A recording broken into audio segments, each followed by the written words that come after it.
Al Johnson is senior analyst at Crisis Group. Thank you for speaking with us here on France 24. No, my pleasure.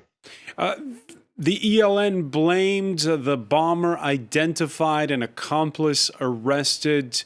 Why now? Why at this particular juncture when we've seen on and off talks between that Marxist rebel group and the government?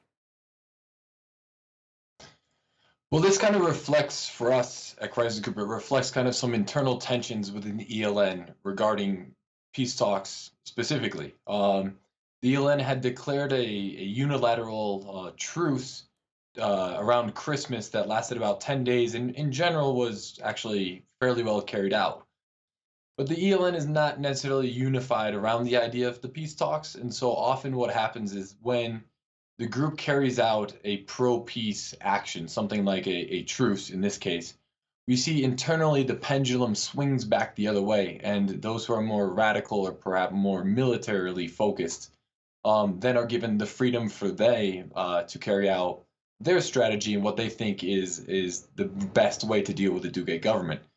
So we think that now what this represents is happens now because the pendulum has swung back to the military wing or the very radical military parts of the ELN. And there are certain dates within ELN culture, let's say, that are important in January. So we think it's with those dates and the pendulum, plus the idea that the ELN probably has the idea that they want to hit the Duque government hard as soon as they can. That probably all kind of combines to explain why this attack happened now.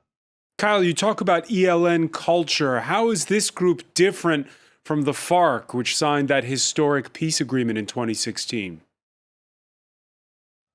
There are actually multiple differences. I think the ELN are a bit more radical in their viewpoints of things. They're a bit more dogmatic in their understanding of the world and of Colombia, and that affects their strategies and their politics. The FARC were extremely pragmatic and understood that they were not going to win the war, so it was better to negotiate. The ELN, on the other hand, actually don't feel they need to win the war, which makes it much more harder to deal with them and to negotiate. At the same time, internally, there's a lot more autonomy within the ELN, and so this type of attack can be planned and carried out without the ELN commander Gabino is his name knowing about it, because each unit has a level of autonomy to carry out certain attacks. Where in the FARC, we didn't see that. FARC was very vertical. You mentioned this was the biggest attack in 15 years. The last one was carried out by the FARC, and we know it was negotiated within the group at a very high level. That was probably not the case of this attack within the ELN. This was probably planned, and maybe some of its leaders knew about it, but it wasn't planned from the leadership. So with a very dogmatic group, very radical, much more radicalized group, with the idea that they don't need to win, these types of attacks are less costly than for a guerrilla group like what the FARC were.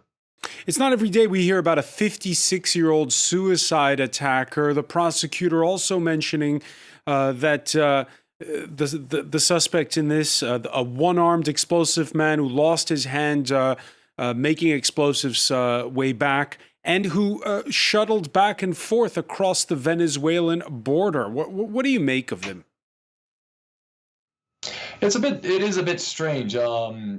Finding explosive experts within guerrilla groups in Colombia who have lost a limb is not uncommon. You see it in the FARC as well. The ELN presence in Venezuela is something that's been known for a very long time, and ELN fighters and former members speak of it as being kind of a long-term thing. This is nothing new by chance. The fact that he's a bit older is not common. We think that the fact that he ended up dying in the attack was more of an improvised response to the circumstances. I don't think the plan was for him to go for the explosives fighter to go and actually kill himself. It just ended up happening that way unexpectedly. It is strange that he's a little older, but it kind of cuts both ways. It's not normal to see an old guerrilla fighter, so maybe that's more beneficial in terms of carrying out the attack. But at the same time, it's still a bit weird. But I think this is not necessarily, if we look at the ELN as a whole, if we assume, okay, this was the ELN, if you had to pick a unit or from the ELN who would have been responsible for this, you would pick one who is very close to the units on the Venezuelan border and who historically has kind of operated on both sides as well. So in that sense, some of these weird puzzle pieces actually come together a little bit, even though some leave some lingering doubts, let's say. Kyle Johnson, just very briefly, what do you do now if you're Colombia's president, Ivan Duque? It's very difficult to see Duque continuing with the peace talks. The government was already toying with the idea of ending the peace talks through a very specific legal mechanism in the next month. From here on out, it's very difficult to see him continuing with the talks. I think he will end up if he is certain it's the ELN, I think he will end the peace talks, formally end the peace talks.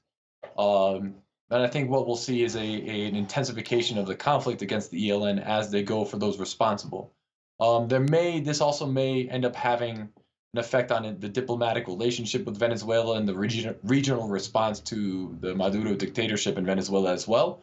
But that will depend a little bit on the cards that Duque wants to play in the next few months. Kyle Johnson of Crisis Group, many thanks for joining us from Bogota. No, thank you very much.